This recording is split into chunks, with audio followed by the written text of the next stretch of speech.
Isang mapagpalang araw sa inyo, mga bata. Isa na namang masayang pag-aaral ang aking hatid sa inyo. Ang paksang ating tatalakayin ngayong araw ay tungkol sa dalawang pangulong nagbigay din ng malaking ambag sa ating bansa. Mahalagang malaman natin kung paano nila natugunan ang pangangailangan ng ating bansa at mapapahalagahan ang kontribusyon at ambag nila. Handa na ba kayo, class? Bago natin simulan, ay nais ko munang magpakilala. Ako nga pala si Teacher Lizette at pwede niyo akong tawaging Teacher Seth. Sa araw na ito, ako ang inyong magiging guro sa subject na Araling Panlipunan. Handa na ba kayo? Pakipindot nga ng heart icon kung handa na. At dahil handa na ang lahat, ay simulan na natin ang ating aralin. Upang malaman ko ang inyong natutunan sa mga nauna nating talakayan, ay maipapakita ko sa inyong mga larawan ng dating Pangulo. Nais kong sabihin nyo kung sino ang mga ito. Para sa unang larawan, yes, Rufa. Tama ba si Rufa, mga anak? Siya ba ay si Elpidio Quirino? Tama, siya ay si Elpidio Quirino. Sino naman ito? Yes, Madeline. Tama ba si Madeline, mga anak? Siya ba ay si Manuel Quezon? Tama, siya nga si Manuel Quezon. Para naman sa pangatlong larawan, sino naman ito? Yes, Nina.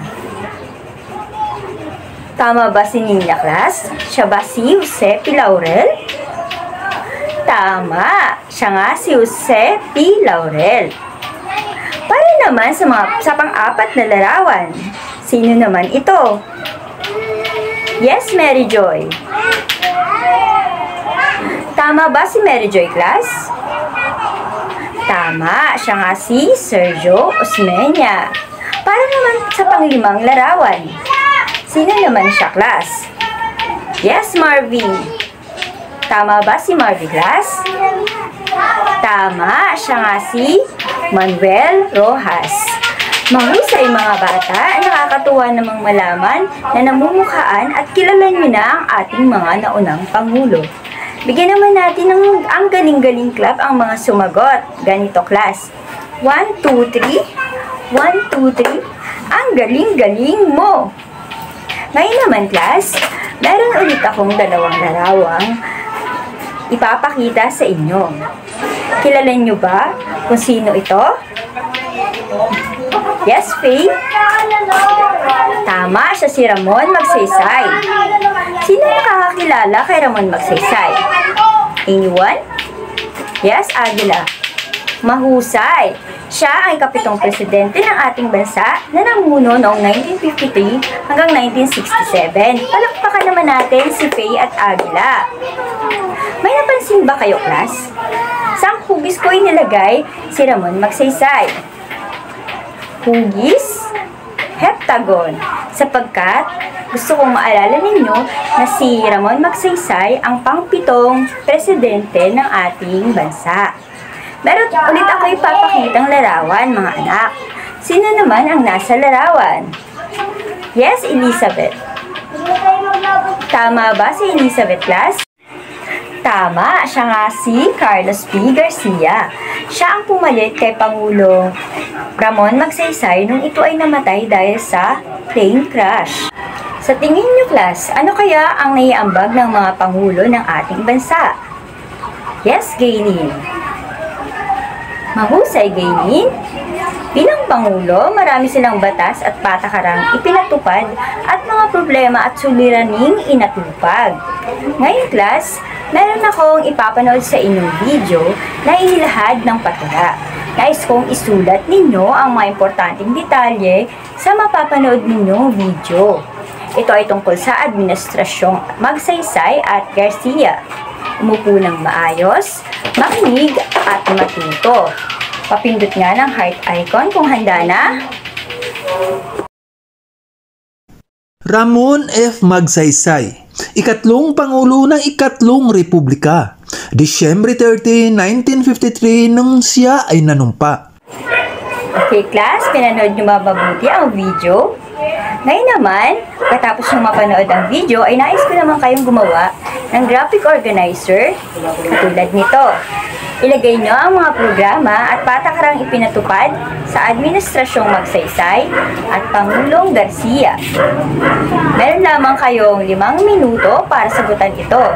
At mamaya, iisa-isahin natin ang inyong mga sagot. Okay? Okay, class, patingin nga ng inyong mga naisulat. Tingnan nga natin kung tama ang inyong mga sagot. Sino ang unang Pangulong nagbihis ng Barong Tagalog? Tama, si Pangulong Magsaysay. Ang kauna-unahang nagbihis ng Barong Tagalog. Kaya sa kauna-unahang pagkakataon, ay nagsuot ng Barong Tagalog ang Pangulo ng Republika ng Pilipinas sa araw ng kanyang pangungumpanya. Maging ang kanyang pangalawang Pangulo na si Carlos P. Garcia ay nakasuot din ng Barong Tagalog. Kampiyon ng masang Pilipino, yun ang tawag sa kanya. At kampiyon ng demokrasya. Ito ang tanyag na taguri kay Pangulong Ramon Magsaysay sa kasaysayan ng politika ng Pilipinas. Ano nga ulit yung mga programang ipinatupad ng dating Pangulong Ramon Magsaysay? Yes, Mark. Tama, ang pagbubuo ng Presidential Complaint and Action Committee. Ito ay lupon na mga ngasiwa sa mga problema at hinaing ng mga mamamayan at nagbibigay ng payo at agarang tulong sa mga ito. Ano pa? Tama ang pagpapatupad ng Batas Republika bilang 1160 ng 1954 na nagtatatag ng National Resettlement and Rehabilitation Administration o ang NARA. Tama, ito ay ang naglalayong maipamahagi ng mga lupain pangbayad sa mga mamamayan na nais magkaroon ng sariling lupa. Ano pa ang napatupad ni Ramon Magsaysay?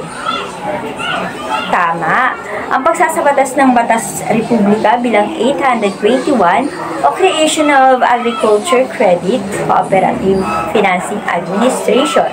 Ano ito?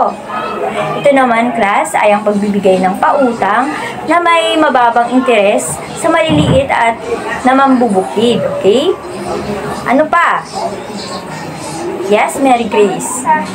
Tama, ang pagsasabatas ng Batas Republika bilang 1161 o Social Security System Law of 1954. Ito naman, class, ay ang pagbibigay ng benepisyo sa mga manggagawa na sa oras ng pagkakasakit, kapansanan, pagre-retiro at kamatayan.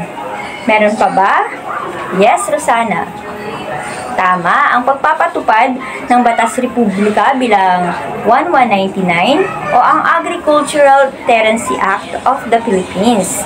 Ito naman, class, ay ang pagbibigay ng proteksyon sa relasyon ng mga may lupa at mga kasama para sa wastong hatian ng kita sa lupaing pansakahan.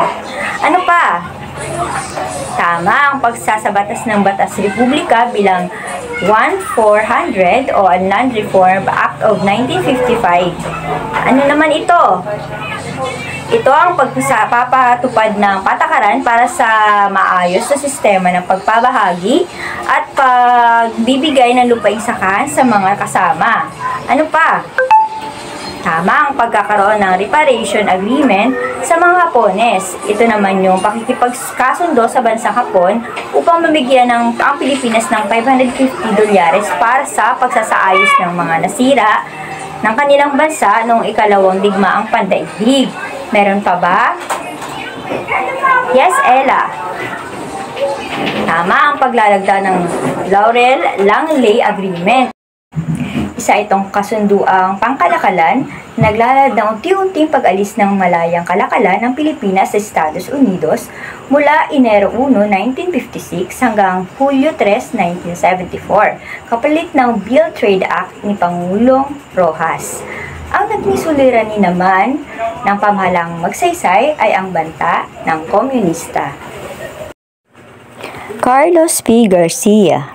Nilunsad ni Carlos P. Garcia ang austerity program o programang pagtitipid na naglayayong makatipid sa paggastos ng pamahalaan, maging maayos ang paggawa, mapalaki ang pamumuho ng kapaki-pakinabang, maging matapat at mapagbigay ng kasasyang paglilingkod sa taong bayan. Ang patakaran naman kanyang inilunsad ay ang Patakarang Pilipino Muna, Filipino Retailer at National Marketing Corporation Act. Lunsad ni Pangulong Carlos P. Garcia ang pagtaas ng bandilang Pilipino na sa katabi ng bandilang Amerikano sa mga base militar simula noong unang araw ng Mayo 1957 at ang daungang pangmilitar sa Maynila na dating kontrolado ng Amerika ay ibinalik na sa Pilipinas. Sa inyong palagay, class, nakakatulong kaya ang pagsulong ng bansa kung muling ipatupad ang Patakarang Pilipino Muna? Bakit? Yes, Faye. Tama, dahil inuuna ang mga Pilipino bago ang mga dayuhan. Ngayon, class, meron ako ditong hinandang gawain. I-type nyo lamang sa chat box ang inyong mga sagot. At ito ang instruction. Isulat ang CG kung ito ay gawain ni Carlos Garcia at RM naman kung kay Ramon Magsaysay. Para naman sa application at paggamit, ay basahin ang sumusunod na pangungusap, isulat lamang ang tama kung ang pangungusap ay naglalaman ng tamang impormasyon at mali kung hindi. Naintindihan? Class, bakit tinaguri ang tagapagligtas ng demokrasya si Pangulong Magsaysay? Tama, dahilan ng kanyang ginagawang pagtataguyod sa demokrasya at pagliligtas sa Republika ng Bansa ng mga huk. Sa panunungkulan naman ni Pangulong Carlos P. Garcia, ibinigyang pansin niya ang pag-unlad ng antas ng pamumuhay ng mga mamamayan. At para naman sa inyong ebalwasyon, may inihanda akong gawain para sa inyo gamit ang Quizzes app. Pumasok lang kayo sa link na yon at sagutan ang mga tanong. Ang inyong 5 minuto ay natapos na.